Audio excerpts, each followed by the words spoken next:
Amém, queridos irmãos, chegamos à quarta-feira, terceira semana.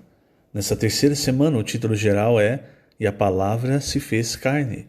E o título da quarta-feira, Confiar 100% na Palavra nos fará vencedores. O versículo, Mateus capítulo 3, versículo 3. Voz do que clama no deserto, preparai o caminho do Senhor, endireitai as suas veredas. Senhor Jesus, obrigado, Senhor, por mais um dia. E obrigado, mais uma vez, obrigado, Senhor, pois temos a Tua abundante graça, a Tua misericórdia. Nós temos acesso ao trono da graça, acesso ao terceiro céu, ao Teu trono, a uma porta aberta, e o Senhor nos leva com asas de águia. O Senhor, como escada, como a palavra, quer que nós subamos, para ter uma visão como o Senhor tem, para que vejamos as coisas de forma espiritual, para que vejamos o ritmo do céu, o que acontece no céu, e apliquemos isso também em nossas vidas. Nós te agradecemos, Senhor, pela palavra que o Senhor tem nos dispensado, por tua grande misericórdia, em nos apontar o caminho, em corrigir os nossos erros, a nossa rota, e mostrar para nós como é importante buscar e obedecer a tua palavra com coração e espírito humilde. Bem-aventurados os pobres em espírito, porque deles é o reino dos céus. E é o que nós queremos, Senhor, nós queremos o reino. Assim como o Senhor venceu e hoje tem conduzido muitos filhos à glória, nós queremos seguir os teus passos. E também, como o Senhor, humilde, venceu. Obrigado, Senhor, obrigado por essa palavra que nos ajuda cada dia mais a seguir o teu caminho, cada dia mais a fazer a tua vontade. Obrigado, Senhor. Jesus é o nosso Senhor. Muito bem, queridos irmãos, o título hoje é Confiar 100% na Palavra nos fará vencedores. A partir do versículo 19 do Evangelho, do primeiro capítulo do Evangelho de João, entra em cena João Batista. Então, o versículo 19 diz: Este foi o testemunho de João, quando os judeus lhe enviaram de Jerusalém sacerdotes e levitas para lhe perguntarem: Quem és tu? Veja, irmãos, eu vou ler aqui um trecho na página 45, e você vai perceber como a liderança, principalmente a liderança dos judeus, qualquer pessoa que se levantasse fora dos padrões deles, eles tentavam de qualquer forma sufocar até o ponto de, com o Senhor Jesus, matar. Então você vê, por exemplo, João Batista, o precursor do Senhor, quando ele pregava totalmente fora dos padrões da religião judaica. E ele pregava e a palavra tinha o poder do Espírito, irmãos. E aquela palavra, então, tocava o coração das pessoas. As pessoas se arrependiam e eram batizadas. E elas tinham, então, João Batista em alta conta. E isso incomodava os líderes judeus. Por quê? Porque o que eles queriam de verdade era o poder. Isso, irmãos, é a glória humana. Isso é muito preocupante. Então você já começa a ver essa atitude já com João Batista. Aliás, dos judeus para com João Batista. Eles enviam ali pessoas para perguntar para João: Quem és tu? E aí o versículo 20 diz: Ele confessou e não negou. Confessou: Eu não sou o Cristo. Então lhe perguntaram: Quem és, pois? És tu Elias? Ele disse: Não sou. És tu o profeta? Respondeu: Não. Disseram-lhe, pois: Declara-nos quem és, para que demos resposta àqueles que nos enviaram. Que dizes a respeito de ti mesmo? Então ele respondeu: Eu sou a voz do que clama no deserto. Endireitai o caminho do Senhor, como disse o profeta Isaías. Ele faz menção a Isaías 40, versículos 3 a 8, que nós temos no primeiro parágrafo aqui da página 45. Versículo 24. Ora, os que haviam sido enviados eram de entre os fariseus.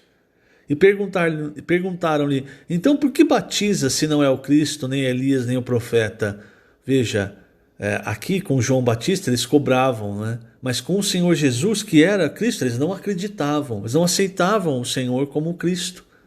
Respondeu-lhe Jesus: Eu batizo com água, mas no meio de vós está quem vós não conheceis, o qual vem após mim, do qual não sou digno de desatar-lhe as correias das sandálias. Essas coisas se passaram em Betânia, do outro lado do Jordão, onde João estava batizando.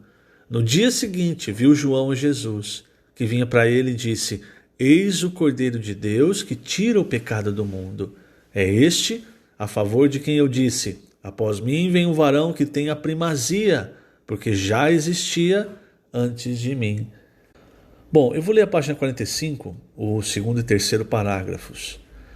Mas eu quis ler esses versículos para vocês já perceberem, irmãos, essa questão, e vai ficar mais claro ainda lendo esses parágrafos. Veja, depois de muitos anos, o judaísmo transformou-se em uma religião morta, e os religiosos que a praticavam tornaram-se pessoas arrogantes, julgando-se melhores que os outros. Todavia, quando Jesus veio, ele expôs a hipocrisia daqueles religiosos. Eles se consideravam expoentes, mas não eram nada. Essa mesma advertência vale para nós. Quanto à segunda vinda de Cristo, precisamos reconhecer nossa condição miserável e nossa necessidade dele. Não somos nada. Foi nesse contexto que João Batista surgiu para preparar o caminho do Senhor, pregando o arrependimento. Ao longo dos 20 séculos de história da igreja, infelizmente, ainda há muitos que se acham conhecedores da Bíblia, que se julgam eloquentes para pregar e se preocupam com o apreço que as pessoas dão à sua habilidade. Contudo, segundo a Bíblia, o homem não passa de erva e a sua glória é como a flor da erva, que seca logo depois de nascer. Assim é a glória do homem. Por isso não vale a pena buscar fama nem glória dos homens. Nossa vida na terra é rápida e passageira. A palavra de nosso Deus, entretanto, permanece para sempre. Vou ler ainda o próximo parágrafo.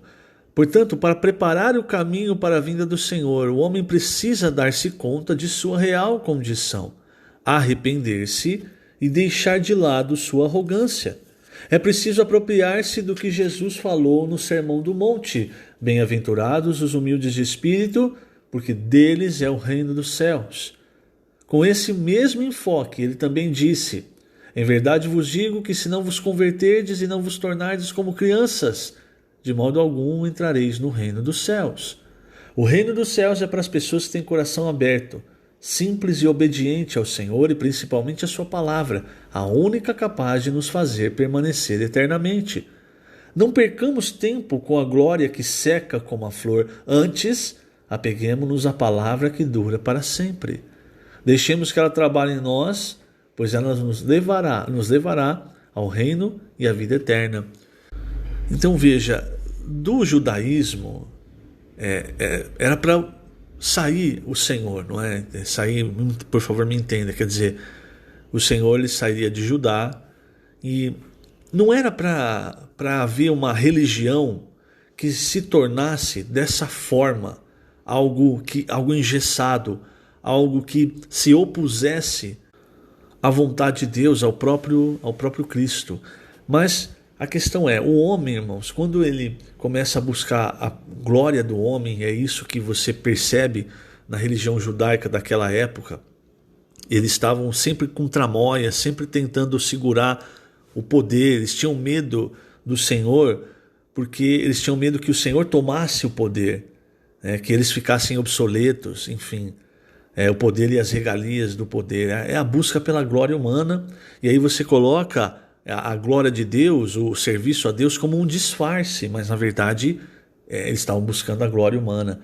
O próprio Nicodemos, irmãos, você fica claro essa questão nele, quando ele vai procurar o Senhor Jesus à noite, veja, escondido.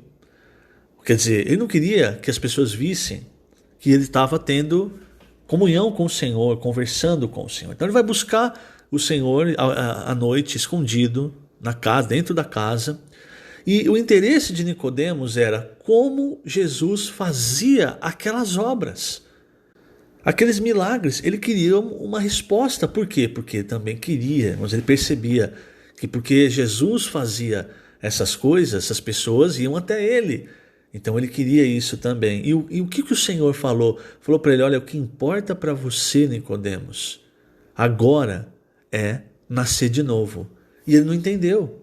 A verdade, irmãos, é que quando nós ficamos procurando a glória humana, nós nos desviamos do caminho de Deus, que é o caminho da humildade.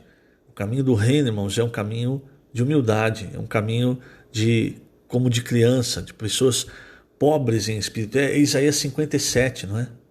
Para você que não se lembra, Isaías 57:15 diz: porque assim diz o alto, o sublime, que habita a eternidade, o qual tem o nome de santo. Habito no alto e santo lugar, mas habito também com o contrito e abatido de espírito, para vivificar o espírito dos abatidos e vivificar o coração dos contritos. Quer dizer, essa é a realidade do pobre em espírito.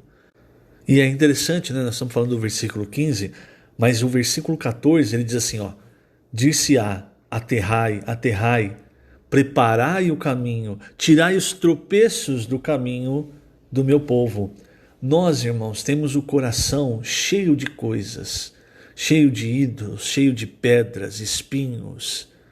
Quando João Batista veio, ele veio como o precursor exatamente para falar uma palavra forte que levasse as pessoas à humildade, ao arrependimento. Normalmente o ser humano, quando vê que está errado, ele busca se justificar. Não, eu estou errado, ou não é bem assim, não estou errado, é isso, aquilo. Eu lembro muito de Saul, irmão. Saul, ele nunca estava errado. Sempre alguma coisa, quando Samuel chegava, né, falava para ele: você fez isso contra a vontade do Senhor. Não, mas foi por causa disso. Não é bem assim. Então, irmão, se nós não nos arrependemos, se nós não recebemos a palavra de Deus, principalmente hoje, essa palavra que o Senhor tem falado conosco, a palavra profética, se nós não recebemos essa palavra com o coração aberto, nós nunca vamos ter o nosso coração preparado, aterrado, ou seja, as coisas não vão ser removidas, porque vem a luz do Senhor e ao invés de brilhar para aterrar o nosso coração, para o Senhor caminhar, ainda vão ficando pedras, espinhos, vão ficando coisas que nós retemos, coisas que atrapalham o caminho do Senhor. E o resultado, irmãos, é que o Senhor não tem caminho no nosso coração. Não tem caminho na nossa vida. Nós não conseguimos seguir o Senhor. Nós ficamos parados. É como aquela figura em Mateus 13. A figura, na verdade, a parábola, né? Mateus 13, sobre o semeador. Sai para semear, mas em 4 solos, irmãos, é só um que ele encontra. 4 tipos de coração. E um só que ele encontra que consegue frutificar, que é exatamente o coração de uma pessoa pobre em espírito. Em Lucas, quando Maria orou, ela disse, irmãos, algo muito emblemático, muito forte. Ela orando, veja só, ela agradeceu ao Senhor. Ela disse: a minha alma engrandece ao Senhor e o meu espírito se alegrou em Deus, meu Salvador. Isso é Lucas 1, a partir do versículo 46. 46, 47, olha o 48. Porque contemplou na humildade da sua serva. Quer dizer, veja, irmãos, o que ela quis dizer? Que o Senhor atentou para ela, mesmo ela sendo uma pessoa humilde. Veja, ela poderia ter uma outra reação, ela poderia ter dito assim: de todas essas pessoas, Deus me escolheu porque eu sou melhor que vocês. Veja, poderia ter tido essa reação. Mas na oração, irmãos, porque Maria era uma pessoa pobre em espírito, ela ora: a minha alma engrandece o Senhor. A nossa alma, na verdade, quer engrandecer a nós mesmos. Mas nós precisamos aprender, irmãos, a remover as coisas que há no nosso coração, coisas que atrapalham o caminho do Senhor, porque aí a nossa alma vai engrandecer ao Senhor. E o meu espírito se alegrou em Deus, meu Salvador, porque contemplou na humildade da sua serva. Quer dizer, ele atentou para a humildade da sua serva. Nós, irmãos, não somos pessoas especiais. Nós precisamos entender isso. A glória é de Deus. Deus nos escolheu.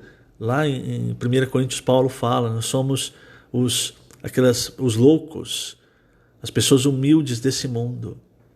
Mas muitas vezes nós agimos como se nós fôssemos especiais. Não.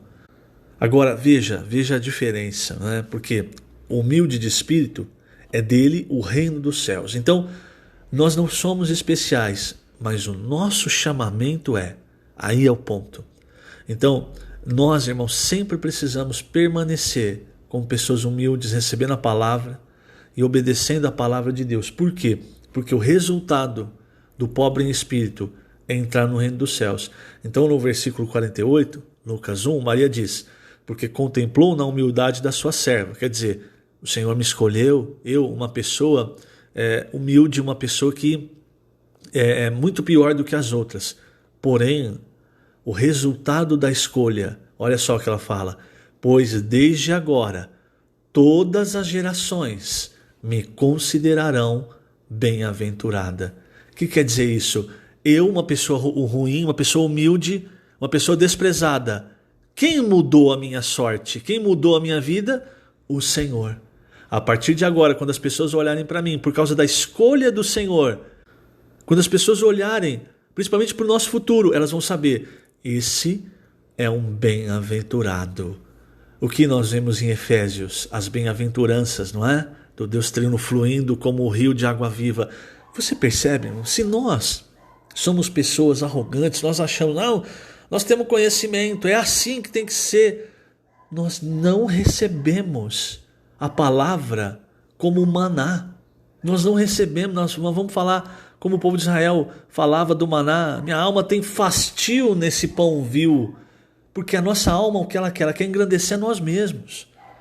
Mas se nós, irmãos, formos pessoas que recebem a palavra, recebem a luz da palavra, nós ouvimos tanto nas semanas anteriores falar sobre a luz da vida.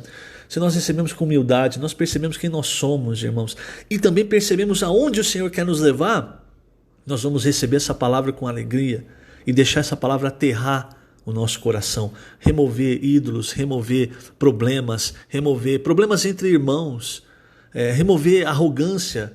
Nós nos achamos muita coisa, irmãos, e por isso que há tantos problemas entre nós. Veja, olha a continuação da oração de Maria. Agiu com o seu braço valorosamente, versículo 51. Dispersou os que no coração alimentavam pensamentos soberbos. Veja, irmãos, quem alimenta pensamento soberbo não consegue ser encabeçado por Cristo, não consegue convergir para um ponto que é Cristo, para a unidade, sempre vai divergir. Dispersou os que no coração alimentavam pensamentos soberbos, derrubou do seu trono os poderosos e exaltou os humildes. Encheu de bens os famintos e despediu vazios os ricos. Olha isso, irmãos. Olha essa oração de Maria, que era uma pessoa ali que naquele momento estava cheia do Espírito Santo, por isso pôde orar.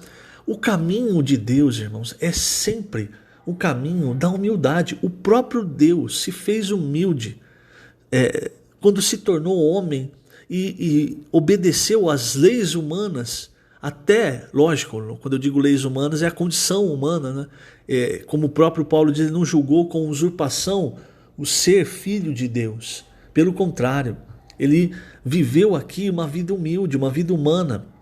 E dentro das dificuldades da humanidade, ele brilhou para nós, ele trouxe o próprio Deus para nós. Esse é o nosso Deus, irmãos. Ele que está falando essa palavra, que quer fazer o quê? Quer tornar-nos essas pessoas humildes, pessoas que têm o coração escavado, o coração aterrado, para de fato o Senhor poder habitar, para de fato o Senhor ter caminho. É Isaías 57,15. Eu habito com quem? Eu habito no alto e santo lugar, mas também com o contrito e abatido de espírito, para vivificar o espírito dos abatidos. Quer dizer, é exatamente o que Maria falou. Falou, eu sou humilde, mas olha para onde o Senhor me levou. Olha, todas as pessoas vão olhar para mim no futuro e vão dizer, é bem-aventurada. E para nós também, irmãos. Talvez hoje as pessoas olhem para você e não deem nada para você, mas o chamamento, você e eu, nós não somos nada mesmo, mas o nosso chamamento, irmãos, é celestial. O nosso chamamento, irmãos, feito por Deus, nos torna bem-aventurados.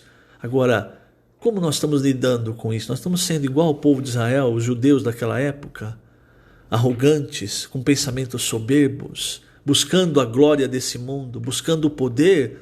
Ou nós estamos, irmãos, nos humilhando, recebendo a palavra. Veja, a principal diferença, e é por isso que eu acredito que Davi era um homem segundo o coração de Deus. A principal diferença entre Saul e Davi era que Saul, quando o profeta vinha e falava a palavra, ele nunca aceitava, ele não acatava. Ele sempre se justificava e fazia as coisas da sua maneira.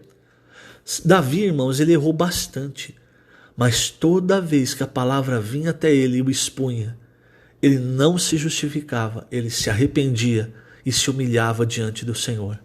Então perceba, irmãos, o caminho de Deus é esse. O caminho de Deus não é o caminho da arrogância. Com arrogância você não consegue nada com Deus. Pedro, Tiago dizem, não é? Isso, uma citação também de Provérbios, salvo engano, Provérbios. Deus resiste ao soberbo, mas ao humilde ele concede a sua graça. E é da graça de Deus, irmãos, que nós precisamos para todas as coisas da nossa vida. Bom, eu vou finalizar lendo a página 46, o último parágrafo, e falar um pouquinho sobre Sião também, mas não vai dar tempo, então eu vou finalizar lendo. Em Isaías lemos, Isaías 40, versículo 9: Tu, ó Sião, que anuncias boas novas, sobe ao monte alto. Tu que anuncias boas novas a Jerusalém, ergue a tua voz fortemente.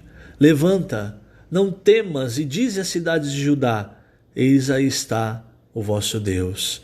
Sião é uma figura dos vencedores no Antigo Testamento, e a passagem que acabamos de ler ressalta que a função de Sião é anunciar as boas novas aos humildes de espírito, aqueles que se tornaram simples como crianças. O versículo 10 diz: eis que o Senhor Deus virá com poder, e o seu braço dominará. Eis que o seu galardão está com ele, e diante dele a sua recompensa. O poder não é do homem, o poder é de Deus.